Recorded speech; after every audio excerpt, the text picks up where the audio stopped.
Good afternoon. You are on to Rivers Report on Wave91.7 FM Port Harcourt. I am Winnie. Welcome, FM.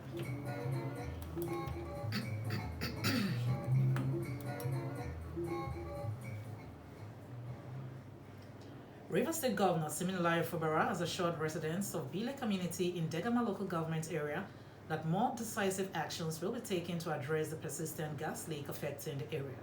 Governor Fubara gave the assurance after a closed-door meeting at Government House in Port Harcourt with the Minister of State for Petroleum Resources, Gas, Ekperikwo, operators of oil and gas facilities, and leaders of the Bile community.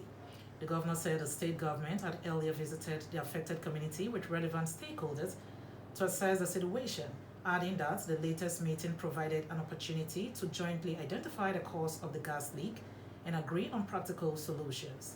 Governor Fubara described the meeting as productive and expressed confidence that the decision reached will lead to concrete actions in the coming weeks to resolve the environmental challenge.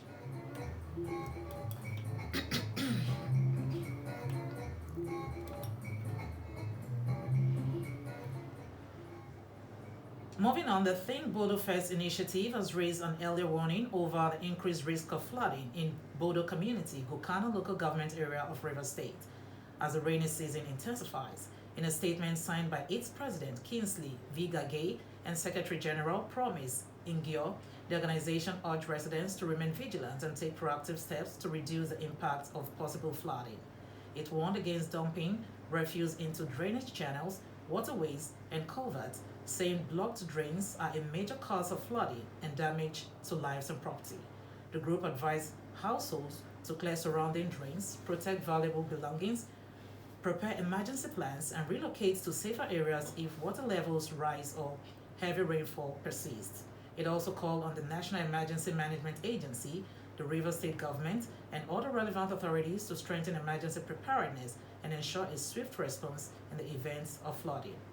Think Bodo First initiative reaffirmed its commitment to community awareness and environmental advocacy, stressing that preventing flood disaster requires the collective effort of residents, government, and other stakeholders.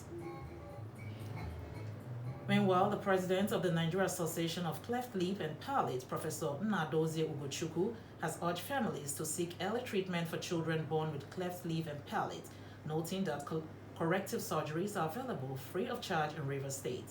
Speaking ahead of the association's 7th National Conference and Annual General Meeting in Port Harcourt, Professor Ugochukwu described cleft lip and palate as a genetic condition, not a result of witchcraft, sin, or any supernatural cause.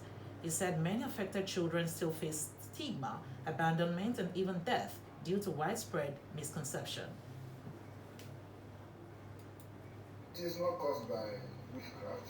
It is not by any person's sin. It is just a genetic deformity, and the treatment is available and is free. It is passionate that up till now, a lot of these children are killed, sacrificed, and the association and Smile Train say no. It is up till now, the families are broken because of this 45 minutes, 1.5 hour surgery, and Naked My Train say no to this. Because of this, mothers are abandoned by their husbands. Different states significantly have been the initiated cleft care by Professor Nakibo Brown. Moving on, agricultural stakeholders have expressed concern over the challenge confronting poultry farmers in Rivers State ahead of the festive season. Speaking on Ashwade's Agritainment Agriculture Today program, an animal physiologist and chief lecturer at Captain Ilichi Amadi Polytechnic, Dr. Hyacinth Okere, identified poor feed measurements as one of the major problems affecting poultry production. He said some feed bags contain less than the stated quantity, forcing farmers to spend more on feed while reducing their profit margin. When you come to feed, everybody now produces feed and push to farmers. These are bodies of farmers. So, these poultry farmers also, they push to farmers. Carry a bag of poultry feed. Ordinarily, a bag is supposed to weigh 25 kg, and you weigh it, it's not 25. Some of them are 20. You have lost 3 kg, and poultry production counts the grams as consumed. Now, if, let's assume you are using the snail that you consume at least 120 grams of feed every day, it's meaning that it should give you 80% of production. But where the bird decide to consume up to farmer is losing. He further called on the government to strengthen agricultural extension services to educate farmers and proper poultry management and enforce quality control measures to safeguard both farmers and consumers. I believe and assume we are controlling us, governing us, the government, ministries saddled with responsibility of all these things.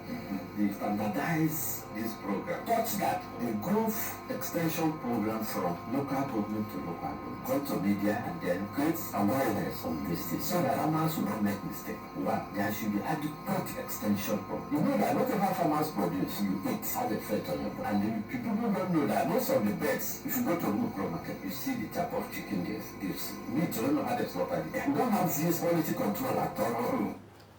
Chadez Agri-Tainment Agriculture Today is every Wednesday at 11 a.m. on this station. That was Rivers Report on Wave 91.7 FM Port Harcourt, compiled by Chiwendo Uwani. For report and inquiries, send a text or call our newsroom line on 0911-347-5147. You can also listen to us on wavefm917.com. For pictures and stories in the news, follow us on Facebook and X at 917WaveFM and at Wave917FM on Instagram and Threads. Remember, Nigeria is our only country. We should join hands to make it great. I am Winnie Suwokemefa. Good afternoon and thanks for listening.